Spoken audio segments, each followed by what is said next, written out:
बालेन्द्र शाह नेपालको सार्वभौम सत्ता र राजकीय सत्ता नेपालको सार्वभौम सत्ता र राजकीय सत्ता नेपाली जनतामा निहित रहेको नेपाली जनतामा निहित रहेको नेपालको संविधान प्रति पूर्ण वफादार रही सत्यनिष्ठापूर्वक प्रतिज्ञा गर्दै ईश्वर देश र जनताको नाममा शपथ लिन्छु कि प्रधानमन्त्री पदको जिम्मेवारी प्रचलित कानूनको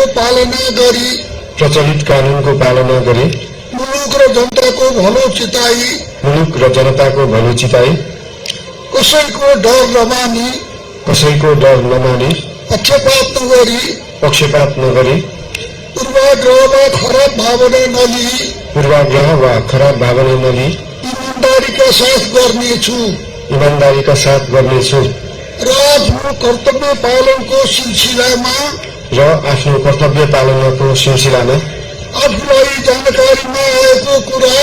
आफूलाई जानकारीमा आएको कुरा म पदमा बहाल रहँदा वा नरहँदा जुनसुकै अवस्थामा पनि प्रचलित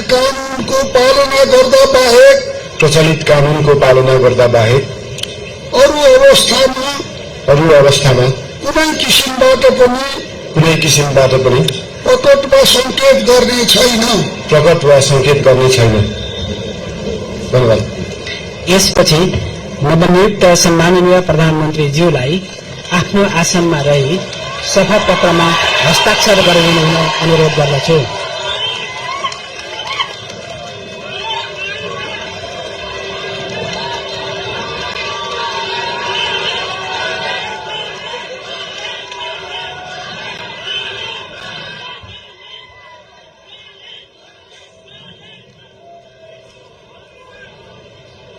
सम्माननीय प्रधानमन्त्री श्री बालेन्द्र शाहज्यूबाट प्रधानमन्त्री पद तथा गोपनीयताको शपथ लिने काम सम्पन्न भएको छ।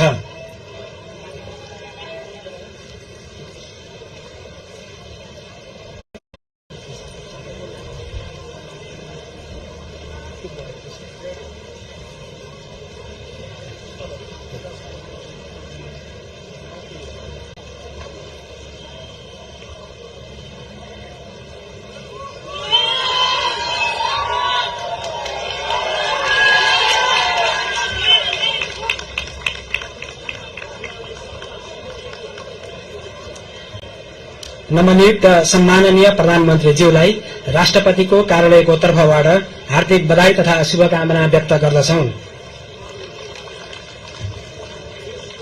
अब म नवनियुक्त सम्माननीय प्रधानमन्त्रीज्यूलाई सम्माननीय ज्यूहरू समक्ष बधाई तथा शुभकामना ग्रहण गर्नका लागि हार्दिक अनुरोध गर्दछु।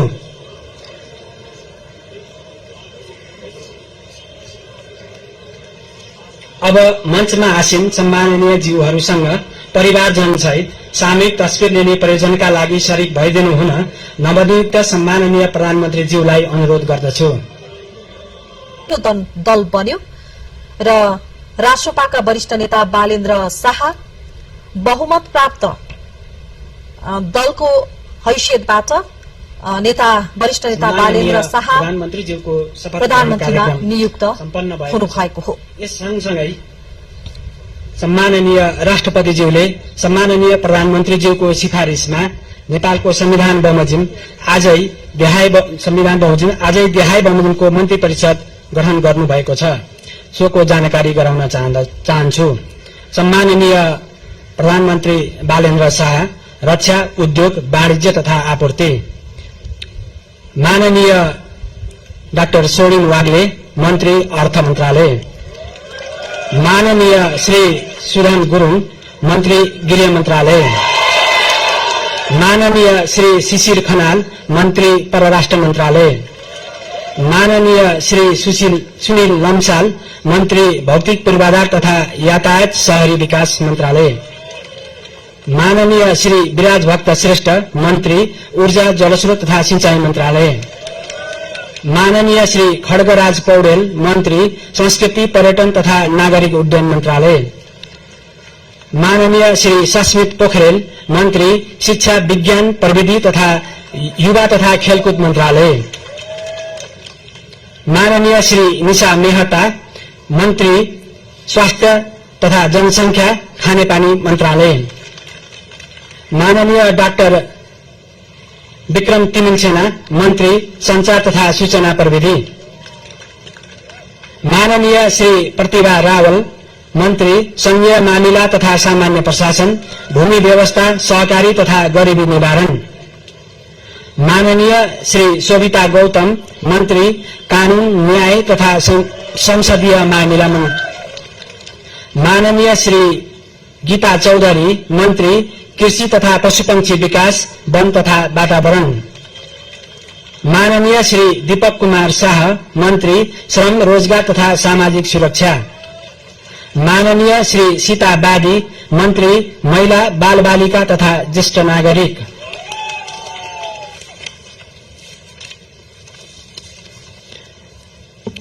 अब म संविधानको धारा 80 बमोजिम सम्माननीय राष्ट्रपतिज्यू समक्ष मन्त्री पद तथा गोपनीयताको शपथ लिनुहुन नवनियुक्त माननीय मन्त्रीज्यूहरू